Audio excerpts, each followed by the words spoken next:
I paid my girlfriend's school fees. She left me for her lecturer. Martin stood at the Western Union counter, filling out the transfer form with hands that had calluses from 14-hour shifts at the construction site. $500. It was everything he'd saved for the past 3 months, money he'd earned mixing cement under the scorching sun, carrying bricks until his back screamed in protest, skipping meals to put away every possible dollar. But it was worth it. Precious was worth it. He had met her 2 years ago at a friend's birthday party in Lagos. She was studying business administration at the university, brilliant and ambitious, with dreams of starting her own company someday. Martins had only finished secondary school before his father's death forced him to become the breadwinner for his family. But Precious never made him feel less than. She saw him, really saw him, in a way no one else ever had. When her father lost his job 6 months ago and couldn't pay her school fees, Precious had cried on the phone to Martins, devastated that she might have a dropout in her final year. Martins didn't hesitate. He picked up extra shifts, worked weekends, and slept 4 hours a night. He would get her through school. They would build their future together. His phone buzzed with a message from Precious. "Baby, did you send it? I'm at the bursar's office now. They said if I don't pay by today, I can't write my exams." Martin smiled and typed back. "Sending it now. Check in 10 minutes. I love you. I love you too. You're my king. I don't know what I'd do without you." He sent the money and walked out into the afternoon heat, already calculating how long it would take to save enough for her final semester fees. Maybe 4 months if he worked every single day. Maybe 3 if he gave up his small room and moved back in with his mother. That evening, Precious called him, crying with happiness. "Thank you, thank you, thank you. Martins, I promise when I graduate and get a good job, I'll pay you back everything. We'll get married and build a life we've always talked about." "I don't want you to pay me back," Martin said, lying on his thin mattress, exhausted but content. "I just want to see you succeed. That's enough for me." For the next 3 months, Martins worked like a machine. Precious was busy with final year projects and exams, so they didn't talk as much, but he understood. Education was important. Her future was important. Their future. Then the calls became shorter. Her responses to his messages took longer. When he asked a video call, she was always too tired or too busy. Martins told himself it was just exam stress, that things would go back to normal after graduation. He was saving for a bus ticket to Lagos to surprise her at her graduation ceremony when she called him one evening. Her voice sounded different, distant. "Martins, we need to talk." His heart sank. Those 4 words had never meant anything good. "What's wrong, Precious? Are you okay?" "I'm fine, but I've been thinking a lot lately, and I don't think this is working anymore." Martin sat up, his entire body going cold despite the humid evening. "What do you mean? What's not working?" "Us. This relationship. Martins, you're a good man. You really are, but we're in different places in life now. I'm about to graduate. I have opportunities ahead of me, and I need someone who can match my ambition." "I've been working every day to support your ambition," Martin said, his voice shaking. "I gave you everything I had so you could finish school, and I'm grateful for that. But gratitude isn't love, Martins.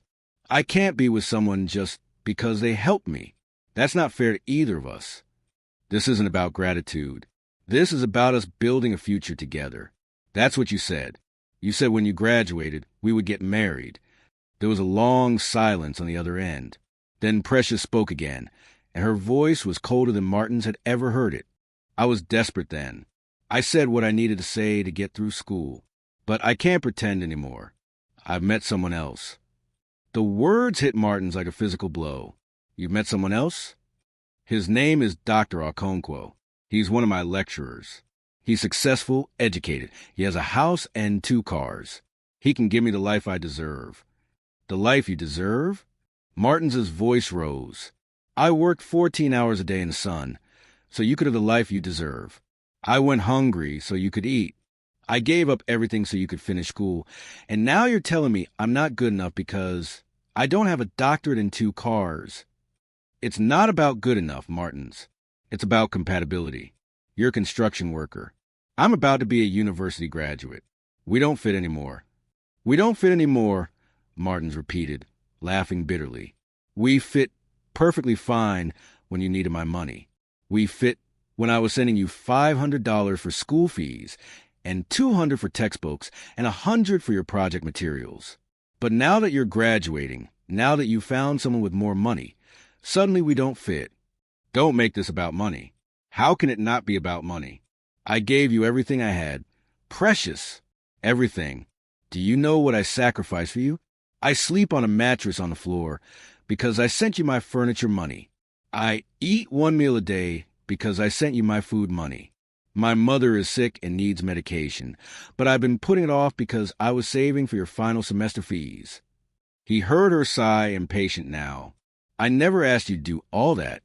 You cried to me about dropping out. You told me you'd die if you couldn't finish school. What was I supposed to do? Let the woman I love give up on her dreams? And I appreciate it. I really do. But that doesn't mean I owe you my future. I have to think about myself now. When did you start seeing him? Martins asked quietly. Another silence. Then, for months ago. For months, right around the time Martins had sent the school fees, while he was working himself to exhaustion, Precious had been building a relationship with her wealthy lecturer, someone who could offer more than a construction worker ever could. So you took my money while you were already with him? It wasn't like that. It just happened. He was my mentor for my final project, and we got close, and feelings developed. I tried to fight it, but I couldn't. You couldn't fight it, but you could take $500 from me knowing you were already planning to leave. I needed to finish school. Martins, what was I supposed to do? You were supposed to tell me the truth. You were supposed to give me a choice instead of using me until you didn't need me anymore. I'm sorry you feel that way. Her voice was flat, emotionless. But I've made my decision. Dr. Okonkwo and I are together now. He's taking me to Dubai next month for my graduation present. Dubai. Martins couldn't afford a bus ticket to Lagos, but her new man was taking her to Dubai. I hope he makes you happy, Martins said, his voice breaking. I hope when you're in Dubai in your expensive hotels, you remember the man who went hungry so you could eat. I hope you remember the man who loved you enough to give up everything, even when he had nothing to give. Martins, don't be dramatic. Dramatic? Precious, I loved you. I would have died for you. And you threw me away the moment someone richer came along. Life isn't a fairy tale. Martins, I have to be practical. I can't build a future with someone who lives in a one-room apartment and works construction. I deserve better than that. You're right, Martins said quietly. You do deserve better. You deserve exactly what you're going to get. A man who sees you as a trophy, not a partner. A man who picked you because you're young and pretty and grateful for his attention. And when you get older, when someone younger and prettier comes along, he'll replace you just like you replaced me. Because people who trade love for money always get what they pay for. How dare you? Goodbye, Precious. I hope your degree and your rich boyfriend fill the space where your heart used to be. Martins hung up and sat in the darkness of his small room, staring at nothing. 2 years.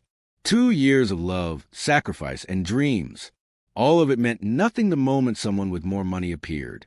He thought about the $500, the countless hours of backbreaking work, the meals he had skipped, the pain he had endured. All of it for a woman who saw him as a stepping stone, not a partner. His phone buzzed. A message from his mother. Martins, I hate to ask, but I need to refill my medication. Can you send 3,000 naira?